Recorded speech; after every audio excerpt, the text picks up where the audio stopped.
لہذا جس طرح ایئر کنڈیشن چالو کرنے کے بعد آپ لوگ اپنی موٹروں کے شیشے چڑھاتے ہو، اللہ کے نام کا ایئر کنڈیشن جب چالو کرو دل میں تو کان، آنکھ، قوت باصرہ، قوت سامعہ، قوت شامہ، قوت لامسہ اور بولنے کی زبان کی قوت ناطقہ، پانچوں شیشے چڑھا دو.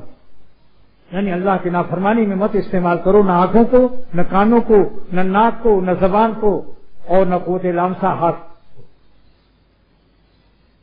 اب کوئی کہے میں تو پیر ہی سے چھو لوں گا، تو ایسے جانوروں سے میرا کوئی واسطہ نہیں. قوت لامسہ ہاتھ میں اللہ نے رکھا ہے اور زبان جو ہے زبان، اس میں قوت ذائقہ رکھا ہے. اللہ کی شان ہے.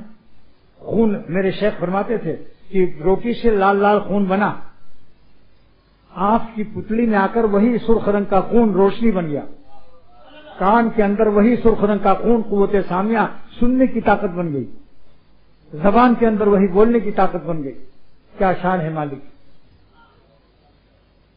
ویسے ہی جب ذکر سے نور پیدا ہوگا قلب میں، تو قلب جب سپلائی کرے گا، پمپنگ کرے گا، تو ہماری رگوں میں خون کے ساتھ اللہ کا نور بھی دوڑے گا. آنکھوں میں آ کر اللہ کا نور بن جائے گا. پھر اللہ کے نور سے بدنظری کیسے ہوگی؟